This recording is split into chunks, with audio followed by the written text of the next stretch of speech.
Heroine సమంతకున్న craze గురించి మనం చెప్పాల్సిన అవసరం లేదు. ఆమె ఎంత క్రేజ్ ఉందంటే ఆమె విడాకులు తీసుకుందన్న వార్త వల్ల ఆమెకు మరింత క్రేజ్ వచ్చేసింది. అంటే అప్పటిదాకా సోషల్ మీడియాలో ఎంతగానో ఫాలోయింగ్ ఉన్న సినిమాల్లో స్టార్లు సూపర్ స్టార్లతో ఆమె జోడీ కట్టిన నాగ చైతన్య లాంటి ఒక బిగ్ సెలబ్రిటీ ఇంటి కోడలిగా వెళ్లి ఎంతో సందడి చేసి పెళ్లి తర్వాత కూడా సక్సెస్ఫుల్ కెరియర్ ని వేసుకుంటున్నటువంటి శామ్ ఆ తర్వాత నాగ చైతన్యతో విడాకులతో మరింతగా ఫేమస్ అయిపోయింది. అసలు వాళ్ళ విడాకులకి కారణాలు ఏంటనే చర్చ చిలికి గాలివానలా మారి చివరికి ఆ యొక్క డిప్రెషన్ తో తనకి మయోసైటిస్ అనే వ్యాధి కూడా వచ్చేసింది. ఇప్పుడు దానికి ట్రీట్మెంట్ తీసుకుని అడపా తనకు నచ్చిన సినిమాలు మాత్రమే చేస్తోంది శామ్.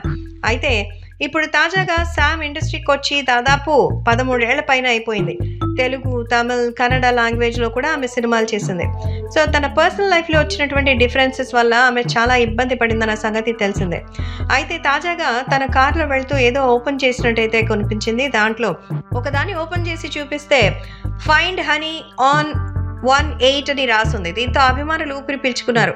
సమంత ప్రెగ్నెంట్ అయిందేమో అని షాక్ అయ్యామంటూ కామెంట్ చేస్తున్నారు. నోటికొచ్చినది మాట్లాడేస్తారు కదా, చేతిలో ఫోన్ ఉంది కదా అని చెప్పి ఇష్టం వచ్చినట్టు కామెంట్లు పెట్టేస్తే నిజంగా దాన్ని ఏమనాలో కూడా అర్థం కాదు.